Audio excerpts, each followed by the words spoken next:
Hello. तैयारी करते समय हमारे मन में दो सवाल आते हैं कि सरकारी नौकरी तैयारी करने में कितना समय लग जाएगा, कितना समय लगने वाला समय, और दूसरा, क्या सरकारी नौकरी के लिए बैकग्राउंड मैटर करता है। तो मैं इन दोनों सवालों का आंसर दूंगा, तो वीडियो को लास्ट तक देखेंगे और मेरे चैनल को सब्सक्राइब कर लेंगे। तो सबसे पहला सवाल का आंसर मैं ये देना चाहता हूँ कि क्या सरकारी नौकरी के लिए बैकग्राउंड मैटर करता है। जी बिल्कुल नहीं, बैकग्राउंड बिल्कुल मैटर नहीं करता।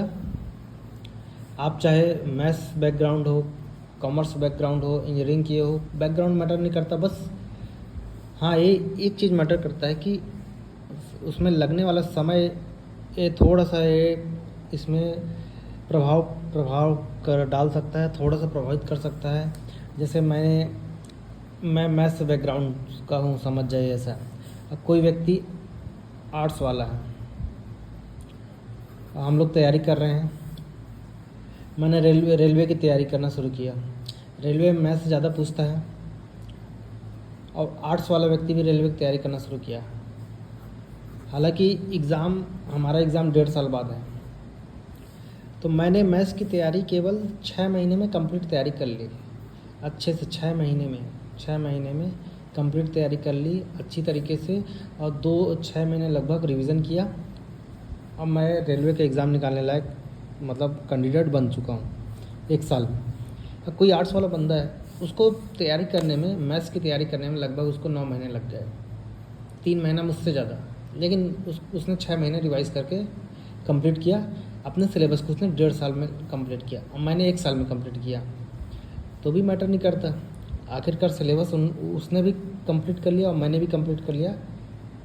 बस समय का प्रभाव पड़ सकता है कि हाँ, 1 महीने, 2 महीने, 4 महीने थोड़ा ज़्यादा समय लग जाएगा, किसी कम समय लग जाएगा समझने में, लेकिन कंप्लीट तो हम दोनों ने कर लिया। कुल मिला के हम दोनों कॉम्पिटिटर हो गए एक दूसरे के, चाहे वो मैथ्स बैकग्राउंड हो, चाहे वो आर्ट्स बैकग्राउंड हो। तो यहाँ पे ये बैकग्राउंड मैटर नहीं करेगा। और दूसरा सवाल, एक टाइमिंग, ये समय, ये सरकारी नौकरी में लगने वाला समय भी मैटर करता है एग्ज़ाम के नेचर पर। 2 तरह के एग्ज़ाम होते हैं। एक हाईली कॉम्पिटिटिव एग्ज़ाम, जैसे यूपीएससी हो गया, सीजीपीएससी हो गया, मतलब स्टेट पीएससी हो गया, कहीं का भी स्टेट पीएससी हो गया। और सरकारी नौकरी में एक वनडे एग्ज़ाम होता है, वनडे, जिसको हम एक दिन का एग्ज़ाम बोलते हैं। जैसे व्यापम हो गया, रेलवे हो गया, एसएससी भी कुछ वनडे एग्ज़ाम लेता है। मतलब बहुत सारे डिपार्टमेंट हैं। वनडे एग्ज़ाम मतलब एक बार एक एग्ज़ाम होगा, मेरिट में आया नाम तो हो जाएगा। ये सब डबल एग्ज़ाम, इसमें pre plus mains plus interview का गेम होता है। तो इसमें आपका समय थोड़ा सा ज़्यादा लग सकता है। और जनरली जैसे मैं किसी स्टेट पीएससी की तैयारी कर रहा हूँ, सीजीपीएससी की मैं तैयारी करता हूँ, तो अधिकतर लोग सीजीपीएससी का ऑन एन एवरेज निकलता है 3 से 4 साल तैयारी में लग जाते हैं अच्छे पोस्ट को अचीव करने में। 3 से 4 साल की तैयारी मिनिमम 70 से 80% लोगों का यही आता है कि 80% लोगों का रिजल्ट चौथे साल में आ पाता है अच्छा पोस्ट अचीव करने के लिए। रैंक आ जाएंगे लेकिन कई बार पोस्ट नहीं मिलता है। और वनडे एग्ज़ाम में हल्का समय कम लग सकता है, जैसे इसमें 4 साल लग गए तो इसमें आपको 2 साल लग जाता है। जैसे अभी 2025 चल रहा है और 2027 में पटवारी की एग्ज़ाम आती है। मैंने तैयारी किया, किसी भी एग्ज़ाम की तैयारी करनी शुरू की, चाहे सीजीपीएससी की तैयारी किया या फिर रेलवे जो भी है। बहुत सारे सिलेबस मेरे कंप्लीट हो गए 1 साल के अंदर। और जैसे ही 1 साल बाद मुझे 2026 हुआ, 2026 में मुझे लगा कि अब 2027 में पटवारी के एग्ज़ाम आ रहे हैं।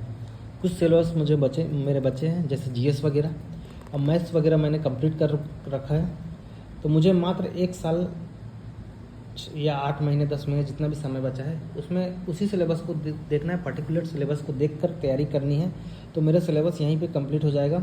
और वनडे एग्ज़ाम का सिलेबस थोड़ा सा पीएससी या यूपीएससी से कम होता है, तो 20% 25% टाइम आपका बच जाएगा। जैसे तो यहाँ पे मैंने 2 साल में, मान लो 2025 तैयारी की, तो 2027 तक मैंने कंप्लीट तैयारी कर ली। तो 2027 का अगर पटवारी आता है तो मैं निकाल लिया। अगर आपको सीजीपीएससी करनी है 2027 में निकालना है, तो नो डाउट आप भी निकाल लेंगे 2 साल में। लेकिन 2 साल के दरमियान आपको बहुत फुल्ली एफर्ट के साथ पढ़ना पड़ेगा। टाइमिंग बढ़ा देंगे, पढ़ाई का टाइमिंग बढ़ाएंगे, गोल का टाइमिंग घटेगा।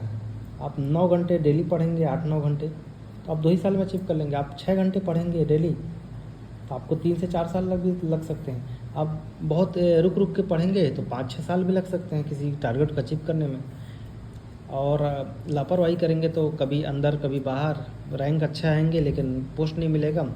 पोस्ट रहेंगे 500, रैंक आएगा 700, तो पोस्ट मिलना ना मिलना कोई मतलब नहीं रहा, पढ़ाई ना पढ़ाई। इससे अच्छा अगर किसी भी चीज़ की आप तैयारी कर रहे हैं तो उसको जी जान लगा कर पढ़ लीजिए। साल 2 साल 3 साल जितना भी वक्त मिलता है, 2.5 साल 3 साल, उसके बाद समय बहुत जल्दी निकल जाता है। क्योंकि कई लोग लेट से भी तैयारी करते हैं, 25+ के बाद तैयारी करते हैं। 25+ के बाद भी 28-29 साल में अच्छी जॉब निकाल लेते हैं लोग। कई लोग 20-21 साल में शुरुआत कर देते हैं, 23-24 साल में उन लोगों का अच्छा खासा जॉब हो जाता है। कई लोग और ज़्यादा होशियार रहते हैं जिसका बैकग्राउंड बहुत अच्छा रहता है। हल्का फुल्का बैकग्राउंड मैटर नहीं करता नौकरी अचीव करने में, लेकिन बैकग्राउंड मैटर करता है नौकरी को अचीव करने में लगने वाले समय पर मैटर कर देता है। कोई अच्छा बैकग्राउंड का अच्छा माहौल से आया हुआ है तो उसको थोड़ा सा ज़्यादा 5% 10% थोड़ा सा ज़्यादा एडवांटेज मिल सकता है, लेकिन गोल अचीव करने में नहीं। उसको टाइमिंग रिड्यूस कर सकता है। इसको क्या पता हम दोनों मान लो 2025 में तैयारी किया, कोई अच्छा मैथ्स बैकग्राउंड हो या इंजीनियरिंग बैकग्राउंड हो, कोई गांव से आया है ऐसे ही BA BSc करके उसने भी तैयारी की, क्या पता वो 2027 में ना अचीव कर पाए। 2027 में एक जन ने अचीव किया, 2028 में दूसरे जन ने अचीव किया DC पद को।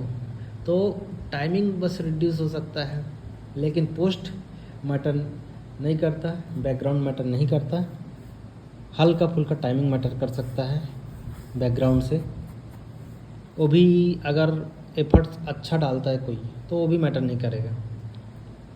तो ठीक है, अगले वीडियो हम किसी टॉपिक को बनाएंगे। तो आज के लिए इतना ही, धन्यवाद।